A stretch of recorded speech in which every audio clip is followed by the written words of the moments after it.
Patreon to listen can, and if not, it is a free world, and that is the beautiful thing about the world. Okay. So go to Patreon to hear my thoughts on Bo Dietl and Louis Aurelius in this lawsuit. I have a lot of them.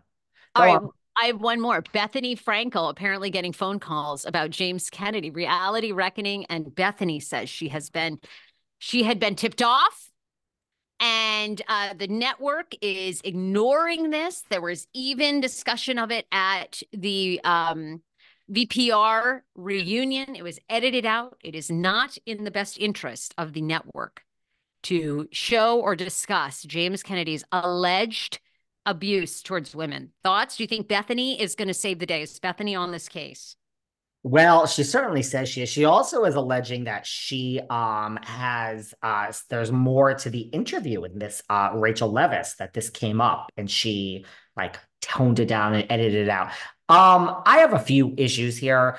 I see what she's saying. Like she says, charming, handsome guy with a British accent on the show. Listen, I think two things. First of all, Bethany, as my good friend Porsha Williams taught me, where are the fucking receipts, girl? I would like to see the receipts of where you got a call that you should look into this, that James allegedly is a little, angry with his fists. I would like to really, Bethany, show me the fucking receipts. All of a Those sudden, are everyone's going to Bethany. big accusations. And Big accusations. she Yeah. says, "Oh, it's okay." Not okay. She doesn't frame it like this, so I'm incorrect here. But she basically said, "Well, you got to throw these things out there because some of the men have been proved innocent and they've gone on and been just fine, and others it was true." Which I think is such BS because once you plant that seed, I think a lot of men, do I think a lot of men are guilty? 100%. But do I think they all are? No. I mean, that's insane. Every woman should be heard. Not everyone should be believed. It goes for men and women. So, I mean, to throw these out is quite damning. I hope she really has proof because once you float it, it's very hard for men, I think, and women, anybody that's made a very strong accusation. And here's the thing, in the day of the reality reckoning, in Raquel leaving and going Yeah. to, treatment and everything else that is going on, the Bachelor just went, they go through hell with like, they just were asked about diversity and inclusion. They were on a panel. They all just sat there like, duh, we don't even know what to say. Literally, they didn't say anything. It was silence for like 8 minutes.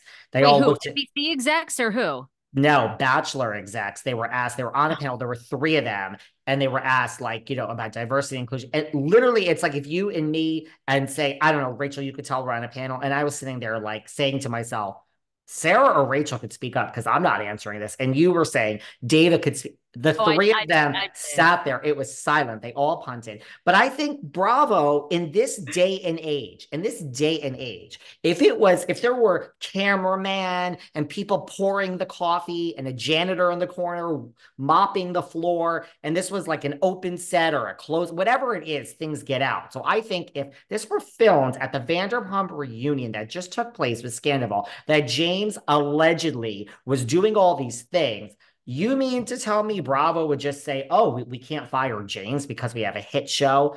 I highly doubt that. We I don't think have, he brings that much. Yeah, I know. I mean, you're going to risk that in 2024? I really doubt that, Bethany. I really do. So I'm sorry. I doubt that this was talked about at the reunion and just let's protect our star of the show. James, first of all, ain't no star of no show. I think even if it was fucking Tadesia or Kyle, and it was like Kyle beats Mauricio, and Mauricio has black and blues all over him, I even think she would be I think, no, I think a network would take this very seriously if it were discussed at a reunion. It would not be edited out and swept under the carpet when Katie Maloney is sitting in the corner and Schwartz is like, duh. I mean, and Lala's like, oh, that ain't right. I just think it would all be brought to light. So, Bethany, I'm sorry. I doubt this. I can't. I mean, I gotta go. So, but I'm curious where you think reality reckoning is at. I think Can it's you call your friend nowhere. Mark? Well, can you call your friend Mark Garagos? I mean, he loved you. That you were an attorney. Call. Can you just slide into Mark's DMs? Hey, Mark, any updates? Sure, but I really think we're over it. I mean, I think Bethany has just. We better not be. That was a huge thing. I wish Miss Frankel, look, I mean, she's doing just fine.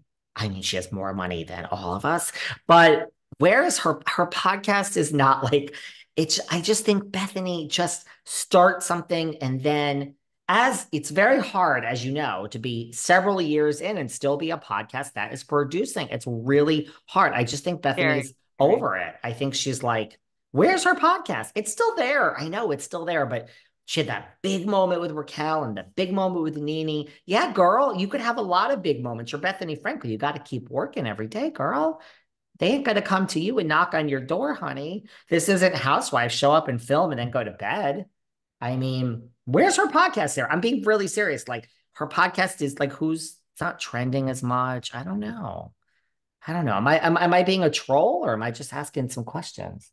Um, well, I love your hot takes I always. don't know. So I'm the wrong person to ask. I don't know. I mean, look, these big changes, right? SAG-AFTRA wasn't built in a day. So maybe she's working on a lot more behind the scenes. I would, I've said this. Bravo people aren't the only people. There's a lot of TLC people and VH1 people. And I mean, it's so hard because these people now that are on reality TV make so much money on other projects. Like my girl Tammy Slayton from Thousand Pound Sisters, who I love, she just signed a modeling contract, Ooh. like legit. And they make a fortune on Cameo, Big Ed. I mean, it's like, yes, I do believe they should be given health care coverage for their time that they're on there. That seems insane to me.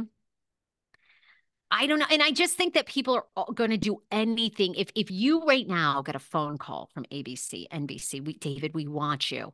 We're only going to pay you $5,000 an episode, but we want you. I mean, everyone would sign their life away. They I would would just sign, sign yeah. their life away. They really would. And I'm anyone that not signing, but I have to say, I wouldn't sign away this podcast. Like, you're not getting a percentage of this podcast, which I built.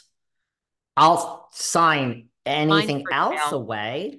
I'm your second child. I'll give you a cut. Well, What are you going to do? How are we going to grow it together?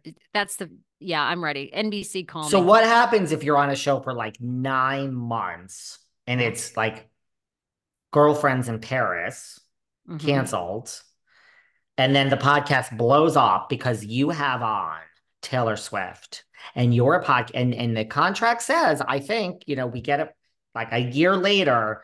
I'm not signing it. I need an I exclusion am. for what I built. I'm Because it's sorry. all about what you do with it.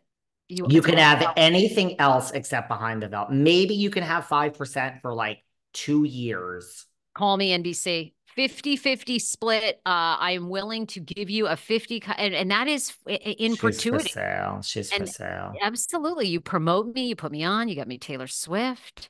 And then even when you cancel me, we are still going to be making money together into our Okay. 70s. And you are aligned with me. And I can always use that NBC name and you can use the Sarah Fraser name. But, we're not going to be canceled. The Sarah Fraser talk show is going to go on to be a huge talk show. David Leontief will be on always.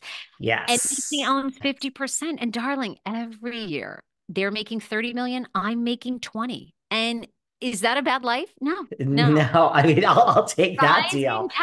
Rising tides lift all ships. I am for sale. Tubi, where are you at? I don't even know where to find you on the app. I Tubi, I'm for just, sale, baby. I've built it, and you are welcome to it. We'll I be in a just, deal together. I wanted a podcast purchase. I think I would sell this for like 5 million. Of course you would. I mean, you've built it. You've done a great job, and you need to But you'd strike have while to the keep, you iron got is to hot. keep me on. You got to keep me on with a salary of 250 a year Let for them five fire years. you, replace you with someone, and still pay you. That would be the best. I would Yeah, love for NBC to buy the Sarah I Fraser like show, that. can me, bring in a new Sarah Fraser, and I'm forever getting a check every month. Do you think I care? Do you think the people on Seinfeld, they're getting so much money years later? You think any of them care? No. Chris Harrison. I Chris mean, the man is Harrison, I mean, canceled for he $25 cares. million, dear. It's like they don't, I mean, Stassi is apparently outgrowing her current house and is buying another one. oh, so Apparently, Stassi's canceled. house shopping. So I don't understand where those finances come from. I don't get it Because anymore. Like, canceling doesn't exist. It's a great platform if you know what to do with it. You have to continue. You have to continue because everyone that's canceled, there's a huge population of people who hate cancel culture. They will rally for you. And if you have true talent, I actually believe Stassi has true talent in showing her life, in showing her kids and her husband. Her husband's good on the podcast. The people she brings in, she obviously was great television. I mean, you and I have real talent. We wouldn't